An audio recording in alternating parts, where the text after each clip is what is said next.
السلام عليكم. ازي حضراتكم عاملين ايه؟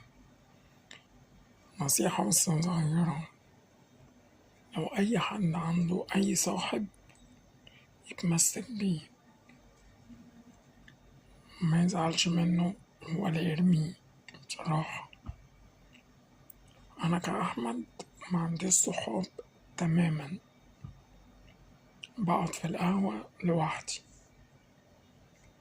بمشي في الشارع لوحدي، بروح في أي مكان لوحدي.